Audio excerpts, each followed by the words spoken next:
Magandang umaga po sa ating lahat. Ako po si Jukri, magbabasa ng ating tarot cards. Ito po ang ika-24 na pagbabasa ng tarot card ko. Samahan niyo po ako. Sandali lang po. Ito po ang napili nating mga cards. Ang una po ay ito po ay nagbabalik muli ang Three of Wands. Ito po ay nakikita natin dito ang isang lalaki na nakatanaw sa malayo.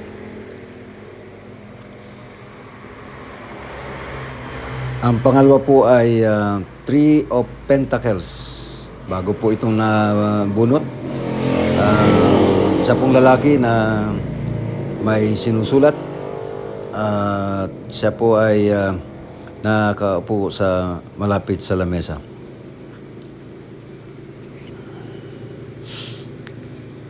Ito po ang number 12, The Hanged Man.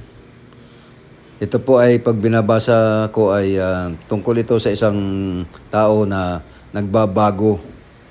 So, nagbabago sa kanyang sarili, binabago niya yung buhay niya. Nagbabago po siya. Hintayin po natin ang gabay ng ating Panginoon upang mabasa natin ng kompleto at maayos ang mga cards na ito. Sandali lang po.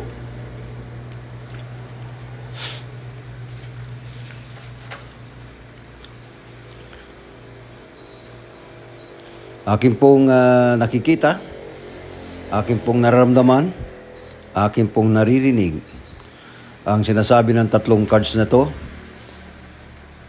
Ang una po, noon ay, o ngayon man, ay nagpaplano ka, nag-iisip ka, pumunta sa ibang lugar, sa ibang bansa, para mag-aral, o magtrabaho, o magnegosyo. Yan ang matagal mo nang iniisip na mangyari sa buhay mo. Gusto mo mangyari na yan ngayong taong ito. Ngayong taong 2025. Ang pangalawa po, ngayon nga ay nasa ibang bansa ka na. Dapat ay gawin mo ang dapat mong gawin. Gawin mo yung tama. Gawin mo ng maayos ang pag-aaral mo o ang pagtatrabaho mo o ang pagninegosyo mo. Huwag mong kakalimutan paano ka nakarating dyan at bakit ka nandyan. Ang ikatlo po ay ngayon nga nangyari na. Nangyayari na ang mga gusto mo sa buhay mo. Subalit parang nagbabago ka na. Nagbago ka na. Nakalimutan mo na ang mga plano mo noon. Mga plano mong tama. At tama rin naman ang ginagawa mo noon. Bakit nagbabago ka na? Bakit ka nagbago? Mali na yung ginagawa mo. Huwag mong ipagpatuloy yan. Bumalik ka sa tamang gawa. Tamang isip, tamang plano. Huwag kang magbabago.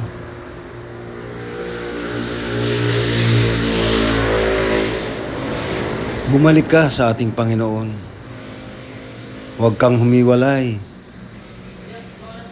Huwag kang bibitaw. Ang Diyos lamang ang makakatulong sa iyo upang hindi ka magbago. Sa Diyos, magiging tama ang lahat. Magiging malinaw ang pag-iisip mo. Magiging maayos ang pagpaplano mo. Magiging tama na ang ginagawa mo. Yun lamang ang kailangan mong isipin, planuhin at gawin yung galing sa ating Panginoon. Sapagkat ang Panginoon ay hindi magiging mali. Itatama ka niya ng wasto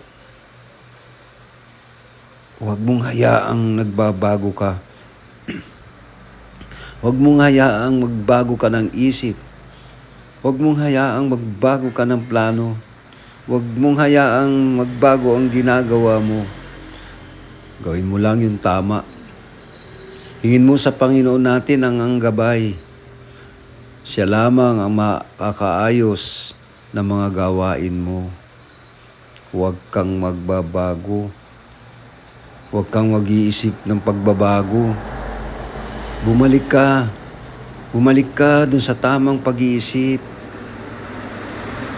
Balikan mo yung tama mong plano noon. Yung tama lamang. Mag-aral ka talaga. Kung pag-aaral ang ipinunta mo sa ibang bansa. Kung yung pagtatrabaho man ang iyong ipinunta dyan, ayusin mo yung trabaho mo. Magtrabaho ka ng gusto. Para dyan sa pera na kailangan mo. Kailangan ng asawa mo. Kailangan ng kapatid mo. Kailangan ng magulang mo. Kailangan ng mga anak mo. Kailangan ng pamilya mo. Yun lamang ang nasa isip mo dapat. Huwag kang magbabago. Kailangan natin yung pera. Kailangan mo yung pera. Marami nangangailangan ng pera. So dapat habang tinatanggap mo yung pera na yan, gawin mo lang yung tama. Gawin mo yung tungkulin mo. Ayusin mo ang buhay mo. Ayusin mo ang pag-aaral mo. Ayusin mo pagtatrabaho mo. Ayusin mo rin ang iyong pagninegosyo. Kung pagninegosyo man ang ipinunta mo dyan, yun ang isipin mo ng todo-todo. Hingin mo ng gabay ng Panginoon upang ang negosyo mo'y maging maayos. Umasenso ng todo. Huwag mong hayaan na magbagong isip mo tungkol sa negosyo mo. Kesyo ba mag-aayos na ang negosyo mo, pwede ka na magbago? Huwag. Pagpatuloy mo yung maayos mong gawa. Pagpatuloy mo yung maayos mong plano. Huwag kang hihiwalay sa ating Panginoon. Huwag kang bibitaw. Siya lang ang hawakan mo para maging maayos ang pagninegosyo mo. Para maging maayos ang pagtatrabaho mo. Para maging maayos ang pag-aaral mo. Huwag na huwag kang magbabago. Kahit sa isip man lang ay huwag kang magbabago. Huwag mong babaguhin ang tamang pag-iisip. Yan ang itatak mo sa iyong plano. Never change. Do not change. Keep up to your plans. Keep up to your work. Keep up to your study. Keep up to your business.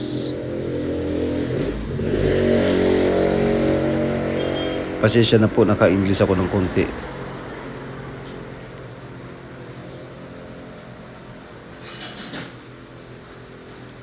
Ayusin mo.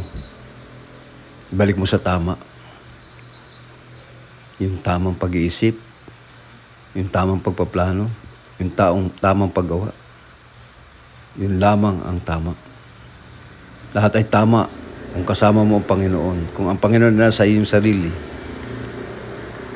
at ikaw ay nasa Panginoon. Ako po si Jukri ay nagpapasalamat sa inyong lahat sa pagsubaybay sa aking pagbabasa ng tarot card. Ngayong araw pong ito, mamayang gabi, makikita nyo sa ating alapaap ang mga planeta na maglilinya ngayong gabing ito. Makikita nyo po ang Venus sa southwest pagkatapos ng paglubog ng araw. At sa early evening po ay ang Saturn naman. Makikita nyo sa southwest din.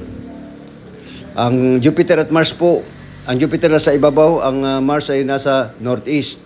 Ito po si Jukri. Maraming salamat.